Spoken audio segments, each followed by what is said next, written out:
Good evening, everyone. It's a pleasure to be with you today.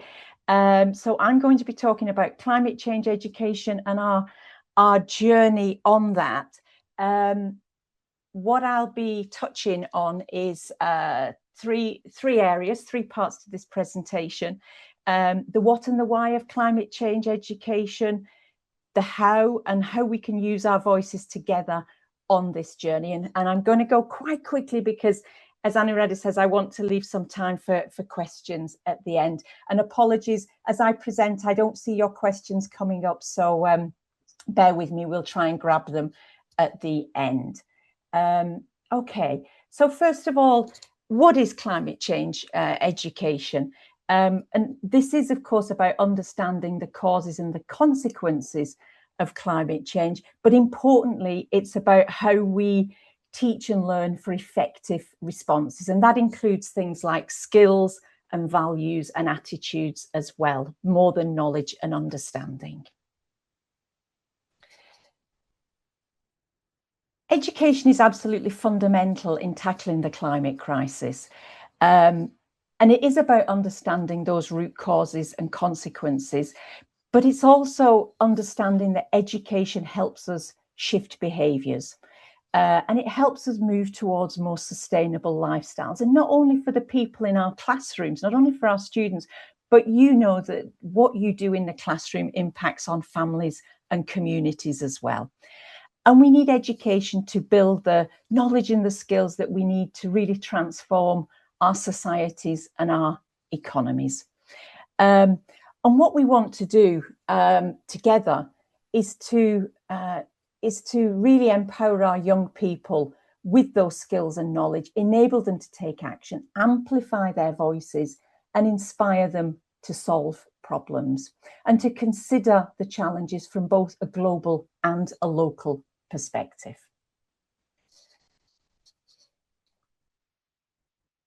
At Cambridge, we have some guiding principles around climate change education. We believe it should be integrated and inclusive. And this means that it's across subjects and across stages. It's not, while we often see climate change education in sciences and geography, this is a universal topic. And it's also relevant to students from diverse backgrounds and with diverse profiles. So we want it to be inclusive and integrated across our curriculum. We want it to be action orientated. We want to empower action on the part of our students, appropriate action, but significant action, meaningful action. We want that action to be hopeful. And also we want to recognise that there are careers and employment at the end or at various points within that education.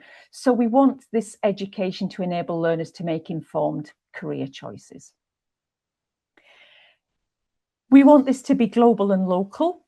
There's a global consensus around climate change, but we must acknowledge that climate change is experienced very differently around the world, around countries, and even within countries from region to region. It's important that climate change education is assessed and recognised because we know that what gets measured is valued, and this is important to value this as an important aspect of progression. It's also about school leadership coming together with teachers and learners as well. So to achieve its aims, climate change education needs to be high quality, holistic across the curriculum and school ages, and able to set global issues in a local and relevant context.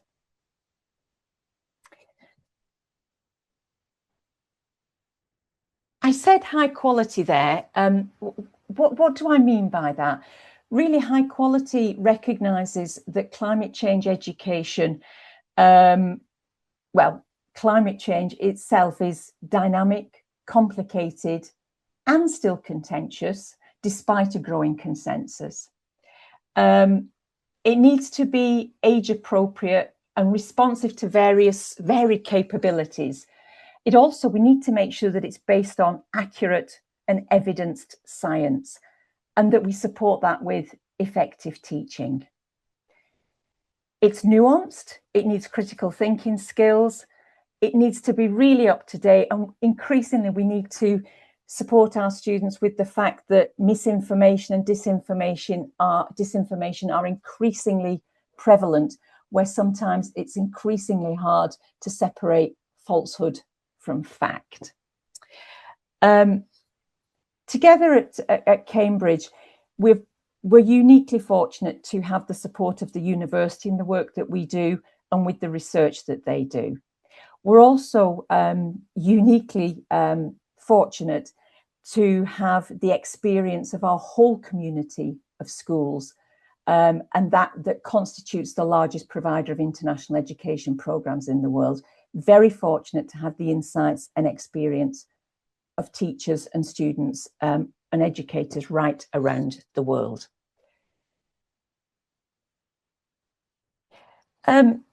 Before I go on to the next section, I want to say a little bit about this journey. Because the climate change education experience is a journey.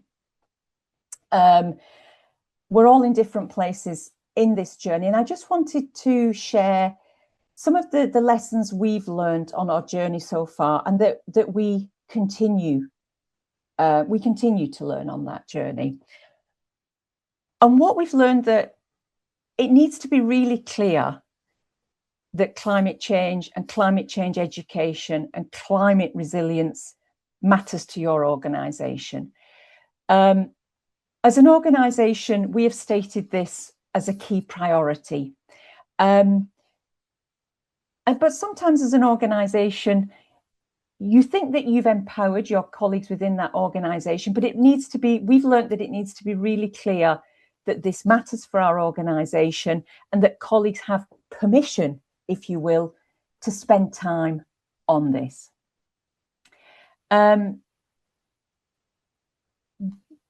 It's also worth finding out in your organisation where you're already addressing climate change education. There's probably a surprising amount that you're doing that actually might meet your goals and your strategies. So be sure to check in.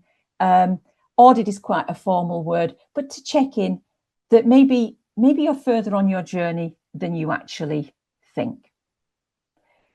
Systematic approaches. I talked earlier about the need to integrate climate change education into high quality holistic education. So take that systematic or systemic approach. And for sure, that's the ideal. But I think we've also got to acknowledge that a systematic approach, integration, takes time. So also we need to be ready with standalone interventions, because it's, and I often actually make this, what I think is a mistake. I talk about supporting future generations and future learners, but this is an opportunity to support our learners and our teachers right now. So yes, ideally we want an integrated approach, but let's be ready as well with standalone interventions. Upskilling the team.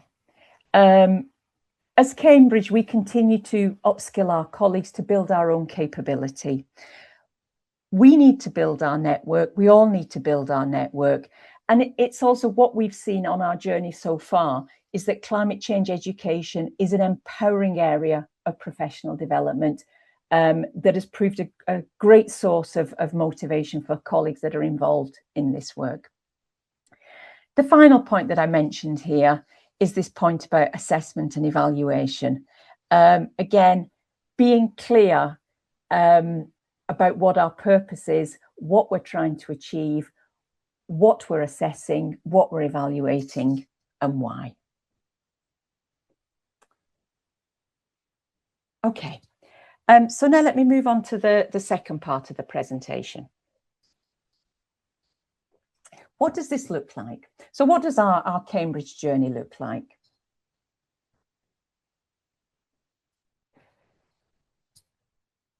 fundamentally, these are three areas where we're working on our journey. One is working with our community, that community that I've mentioned earlier, to create resources for everyone. Then we need to look at that embedding, that integration through subjects and qualifications. And the third thing that I'm going to touch on is a framework for a holistic multidisciplinary approach.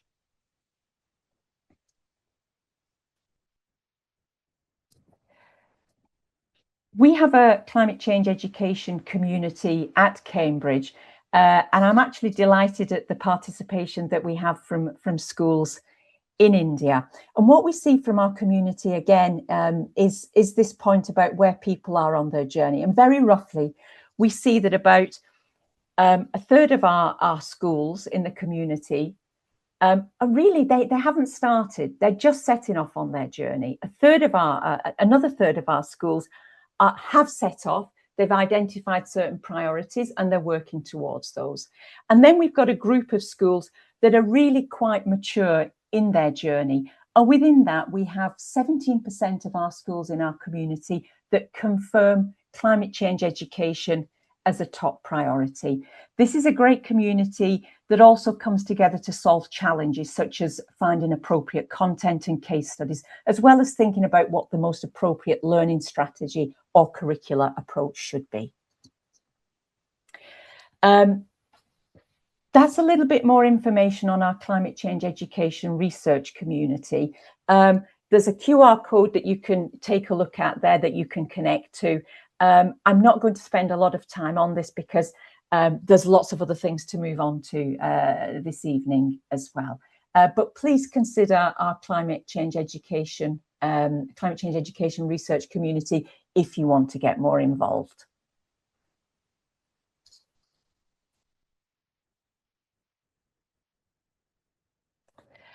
And our climate change education community played a really, really active role in the production of this resource. So this is a resource that links research to actually classroom practice, and it provides ideas to help you get started. And our teachers and researchers have shared their experiences. And a great thing about this is a whole host of reflective questions that can help you think about how you can apply what is being discussed in your lessons. And our climate change education research community provided feedback on the draft of this. And 4 of our research community actually appear in the guide, talking about their local experiences, their ideas and their opinions and their practical tips too. And again, there's a QR code to link to that. So that's looking at the first aspect of how we work with our community to create resources. And that was just one example that we looked at in the Getting Started guide. The next area, again, is about embedding climate change into subjects and qualifications.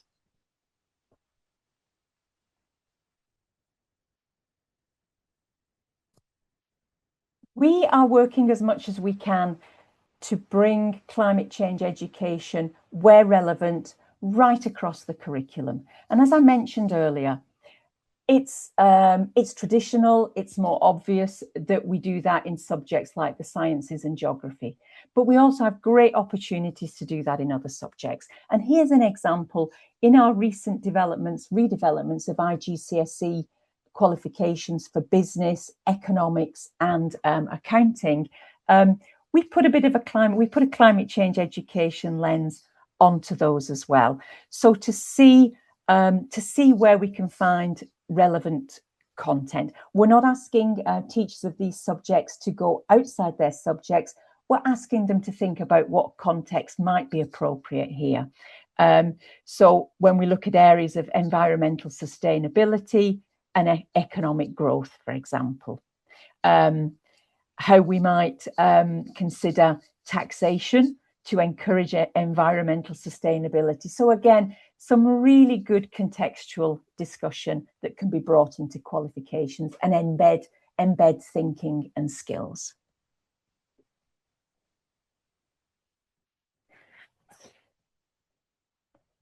So the last of the three areas that I want to touch on in terms of how we can support teaching climate change education is around a framework.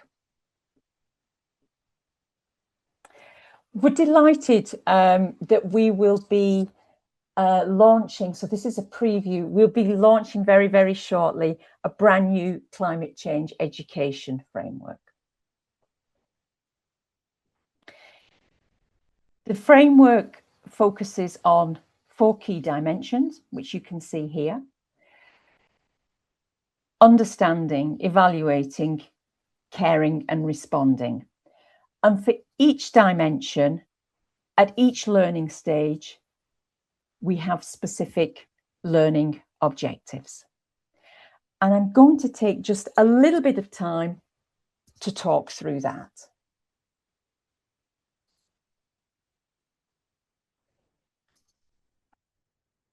So this is age appropriate. We've looked at learning objectives right from early years, right through to the end of lower secondary. And what does that mean? It means that the early years and early primary, we can work with children in these areas, but we can focus on what they can directly experience.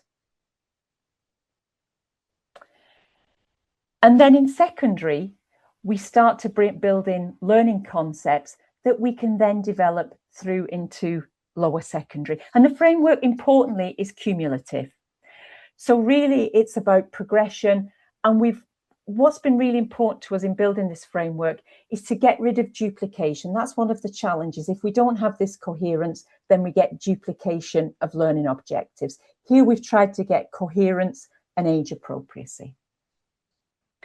Very quickly, let me just give you an example of what sort of areas are covered in which dimensions.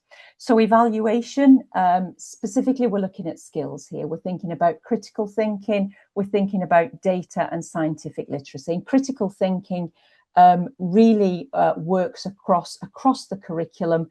And again, in that context of mis and disinformation, is ever more important, as is digital literacy as well.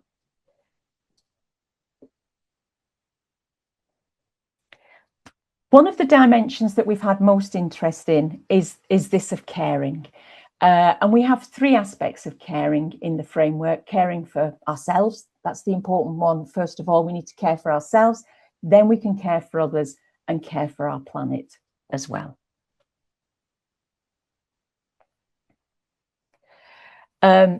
These are some examples of learning statements from early years and learning objectives from the primary and lower secondary wellbeing curriculum. And again, it's important for us that we make connections right across the curriculum. And you can see how we can look at specific learning objectives, even from the age of 3 in this area, and how they can be made appropriate to climate change education.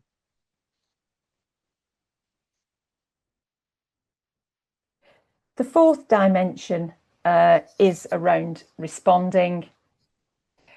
It's about identifying problems and possible solutions. And actually, we talk a lot about problem solving, but one aspect that's increasingly important is that area of problem seeking, is really understanding what the problem is. And here we're looking at responses in terms of creative thinking, creative responses, and evaluation of those solutions. And for older learners, this evaluation will also involve considering both intended and unintended consequences. The ability to work collaboratively together becomes a very significant skill here. And again, the opportunities to engage in these sort of responses. I've got an example here on the screen, which is our senior secondary science competition, where our Sustainability Award and Best in South Asia Award went to a group of Indian students for their work in how to generate sustainable electricity from contaminated soil near their local river. And that was a team of 6 students from City Montessori School in Gomti Nagar Extension in Lucknow. So again, this is an example of where we're looking to both embed and integrate, and that systemic approach that I mentioned earlier, but also we have standalone opportunities like the science competition to build those response skills. Global perspectives, for those of you that are familiar with it, is also a great opportunity to look at responding to global and local issues in this context as well. Right, I'm going to now speed up a little bit because I just want to conclude in a couple of minutes, then we've got time for questions. You can view a sample of the framework through this QR code. Again, I'm sure we'll make that available afterwards. So finally, tackling the climate crisis together. In the work that we're doing, the voice of students is incredibly important, and also the most powerful thing we can do, and the first thing that we can do to show our commitment to tackling climate change is actually talk about it. And this has been a focus of our work. And around the world, we've had Cambridge students join Climate Action Weeks in London, in Rio, in Bangkok, to talk about their views on climate change and climate change education. And what I want to do is just spend a minute to let you hear their voices.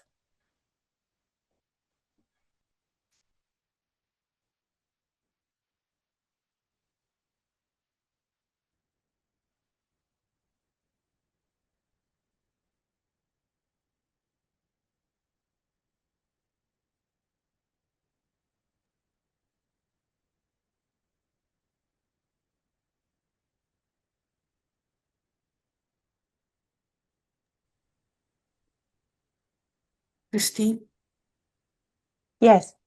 sorry. I think you need to reshare the screen with audio. I think they're not able to hear the audio right now. Okay. Sorry. Or maybe we'll send this. Yeah, I don't know. I can't come out of this screen at the moment, unfortunately, Anuradha. No, Is it no. is it possible? So, yeah, what I'll do is I'll be Mhm. sending this presentation to everyone in the group so they can hear it right now. I think let's just go ahead the way Okay. it is. Yeah, okay. I'm sorry about that because it's really inspirational comments from students. I could read that. It was coming as a subtitle. I could read that. Okay. Let me conclude, and then maybe if we've got time at the end, we might be able to find a technical solution, Anuradha. Let's see. Okay. I think people Well, were okay with the subtitles also. I think subtitles were coming and they were fine with that also. okay. Let me Just look at play. that. Let's Let just me play. play again.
Yeah, so sorry, apologies that you couldn't hear that, but I think those voices, those young voices are inspiring, and we were delighted to be able to give them a platform, a stage, a global stage to really talk about their views on climate change and climate change education.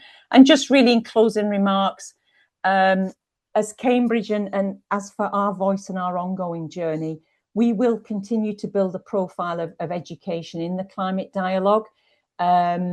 It's not always understood and accepted how important education is in tackling the climate crisis, and we will continue to work to build that profile. And here's just an example of work that we've done around the annual COP climate conferences, and actually in COP28, which was 3 years ago in Dubai. We actually were there with colleagues from India and the UAE and the British Council, sharing our climate literacy work and Climate Quest, which I'll come back to before I close. And then last year, we joined COP to talk about policy guidance for ministries of education. And then this year, in December, we were at COP in Brazil, highlighting the role of climate literacy and skills in tackling mis and disinformation, and really calling for better funding for education as climate action. So finally, wherever you are on your journey, find your voice. We can all find our voice. Let's find our voices together. Again, follow the QR code, pick up on some of the things that we have available for you.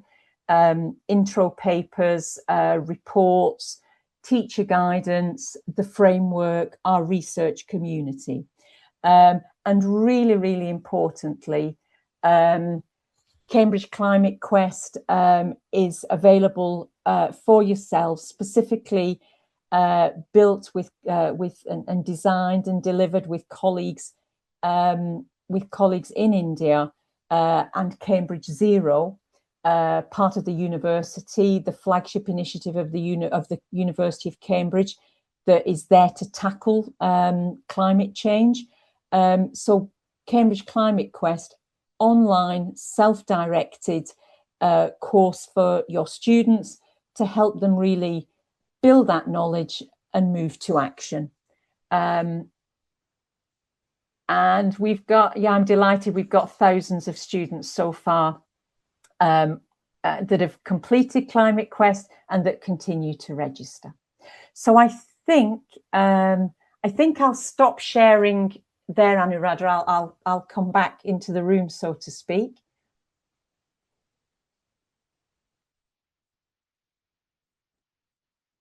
Thank you so much, Christine. I think it was really great to hear what is happening around and how Cambridge is so involved in this journey.